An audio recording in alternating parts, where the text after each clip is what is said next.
Hello friends, good morning. हम सब भगवान जी को बहुत मानते हैं, बहुत प्यार करते हैं, सम्मान करते हैं। पर क्या आपको पता है मंथरा जो भगवान को इतनी चिढ़ती क्यों थी? तो नमस्कार दोस्तों, मैं यही चीज़ बताने के लिए फिर से एक नया ड्राइंग का वीडियो लेके आपके सामने हाजिर हूँ। जैसे कि मैंने पहले बताया था कि मैं अपने हर एक ड्राइंग के वीडियो में कुछ ना कुछ नई कहानियाँ, नई माइथोलॉजिकल हो, हॉरर हो, रियल स्टोरी हो, कुछ भी हो, मैं एक तो स्टोरी बताऊंगी। तो आज रिवील करेंगे मंथरा कौन थी और वो भगवान से इतना चिढ़ती क्यों थी और उनके वजह से कैसे भगवान जी को वनवास हुआ। तो चलिए शुरू करते हैं आज की कहानी। मंथरा कौन थी और क्यों भगवान जी से इतना चिढ़ती? दोस्तों, ये त्रेता युग की कहानी है। जब हिरण्यकश्यप को विष्णु जी ने वध कर दिया, उनके बाद उनका राजकाज प्रहलाद जी ने संभाला और वो बहुत न्यायनिष्ठ व्यक्ति थे, बहुत महान व्यक्ति थे। तो बहुत अच्छे से राजपाट संभाले और उनके समय में सब कोई बहुत खुश थे। उन्हीं की तरह ही उनका पुत्र विलोचन, उनके समान उनका पुत्र विलोचन भी अत्यंत धार्मिक और अपने पिता के अनुसरण करता थे और वो भी अपने पिता की तरह न्यायशील और सटीक शासक बने रहे। उनके महल में आने वाला हर व्यक्ति को सुबह वो दान पुण्य करने के बाद ही भोजन ग्रहण करते थे। तो ऐसा हुआ कि उनके राज्य में कोई भी अब दुखी नहीं रहा। सारी प्रजा खुश थे और उनका शासन बहुत अच्छी तरह से चल रहा था। धीरे धीरे उनकी प्रतिष्ठा बढ़ती गई और उसी कारण विलोचन जी ने दिग्विजय को निकल पड़े। और इस बीच सारे राज्यवासी, स्वयं राजा और राजपाट चलाने वाले सारे संध्या, धूप, पाठ, न्याय और मर्यादा में रहते हुए इतना धर्मात्मा हो गए थे कि राजा को दिग्विजय के मार्ग में कोई भी बाधा नहीं आई। मतलब उन्होंने आसानी से स्वर्ग को भी प्राप्त कर लिया। स्वर्ग इंद्र से छीनने के बाद इंद्र देवता सहायता के लिए विष्णु जी के पास पहुंच गए और बोले, मेरे स्वर्ग को छीन लिया गया है प्रभु, आप मेरे को वापस दिलाइए। विलोचन एक दानव है तो उनका वध करके मेरे को मेरा स्वर्ग वापस दिलाइए। लेकिन भगवान विष्णु जी ने कहा, मैं एक ऐसे धर्मात्मा व्यक्ति को कैसे मार के आपको स्वर्ग दिला सकता हूँ? वह तो मेरा कितना बड़ा भक्त है और न्याय से पूजा पाठ चलाते हैं।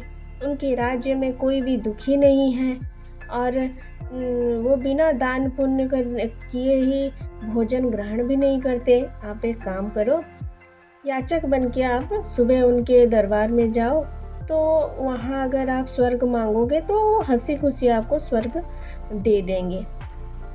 इस तरह भगवान विष्णु जी ने इंद्र देवता को स्वर्ग वापस पाने का ये सुझाव दिया। लेकिन इंद्र देवता ने सोचा, अगर वह जाचक बन के जाएंगे और वहाँ स्वर्ग मांगेंगे तो लोग उन्हें दान में स्वर्ग मिला है बोल के ताना मारेंगे, उल्हाना देंगे। इस वजह से उन्होंने एक तरकीब सोची।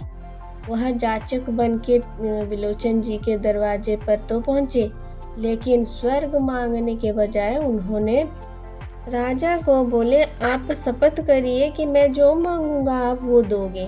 तो विलोचन जी हंसते हंसते संकल्प कर लिया कि हाँ, आप जो मांगोगे मैं आपको दूंगा।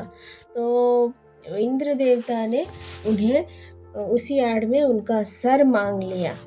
तो विलोचन जी को भी पता चल गया ये साधु के वेश में कोई और आए हैं मेरे दरवाजे पर, और उन्होंने पूछा, आप मेरा सर मांग रहे हैं, आपकी वजह से मेरी मृत्यु होगी, तो आप सच सच बताइए आप कौन हैं? और विलोचन जी ने कहा, अगर मेरा न्याय तप धर्म सब सही है तो ये याचक रूपी जो भी कोई साधु है उनका स्वरूप, असली स्वरूप मेरे सामने प्रकट हो जाए। तो इस बीच उनका धर्म का प्रताप इतना अच्छा था कि वो डरा सहमा इंद्र देवता उनके सामने प्रकट हो गए।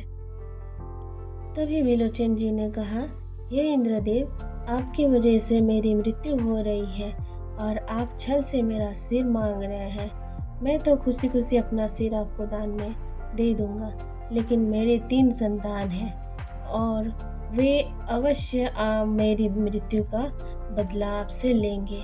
ये बात उन्होंने बोली और अपने हाथों से अपना गला काट के उनको प्रदान कर दिया।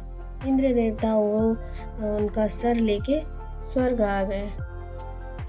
अपने पिता का मृत्यु देख के तीनों बच्चे आर्तनाद करते हुए इंद्र देवता से अपने पिता का सर मांगे, क्योंकि उनका अंतिम संस्कार करना था, लेकिन इंद्र देवता ने मना कर दिया। तो तीनों बच्चों ने घोर तपस्या की और शस्त्र विद्या में निपुण हो गए। वे देवताओं से युद्ध करने के लिए तैयार हुए।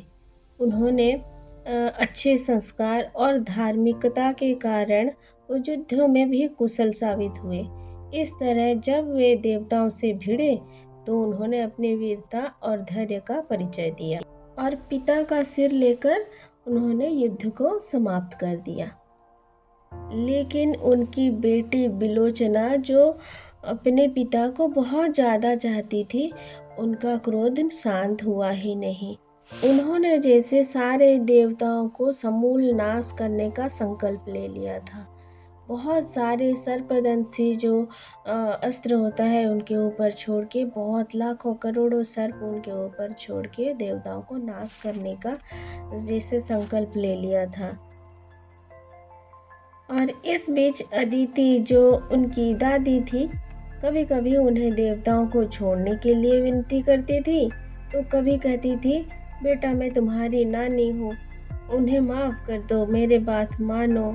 इस तरह से वह लगातार प्रार्थना करती जा रही थी। इस बीच सारे देवता और अदिति मिलके विष्णु जी को आराधना किए, उनसे प्रार्थना किए कि प्रभु हमें बचाइए, कृपया इस राजकुमारी से हमको इसके दंड से मुक्ति दीजिए।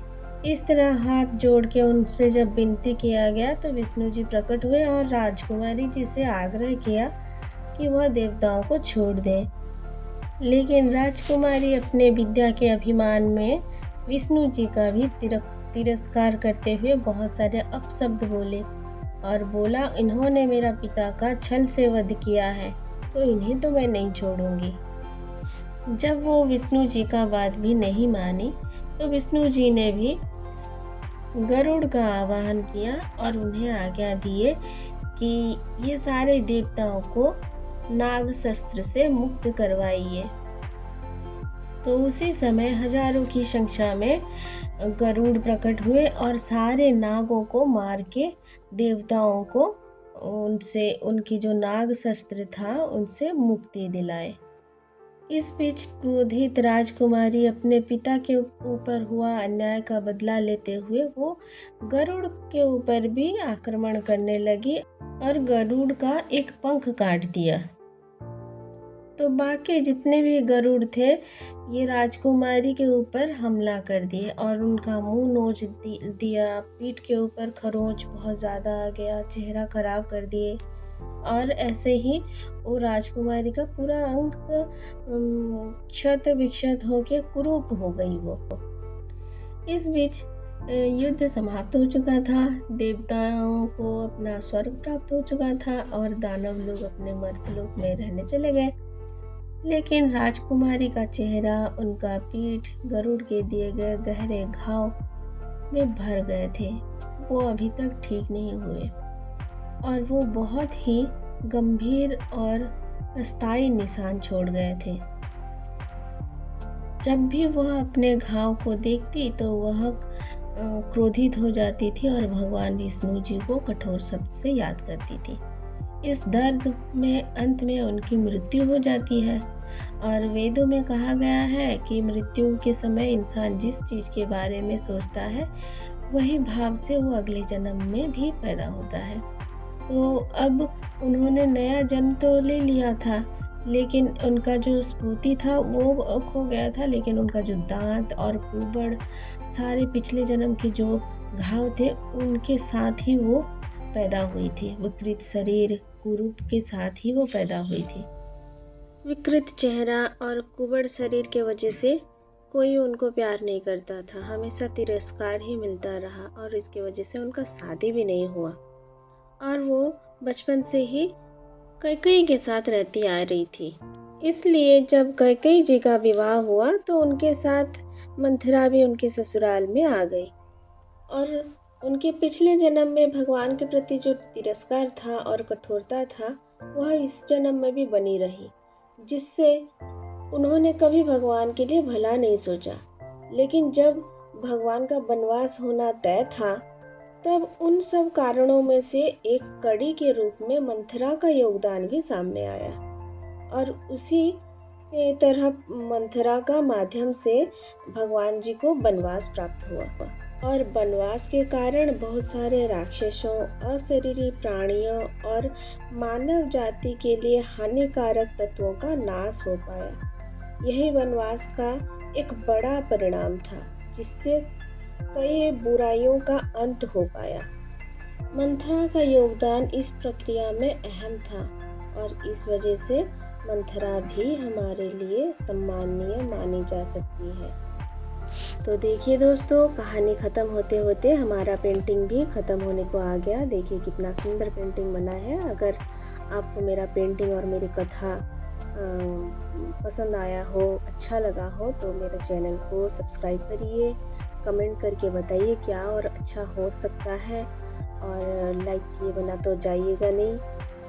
फिर मिलते हैं दूसरे एक नए सुंदर वीडियो में, नया कहानी के साथ। और तब तक के लिए हंसते रहिए, मुस्कुराते रहिए, अपना ख्याल रखिए। Bye bye, take care.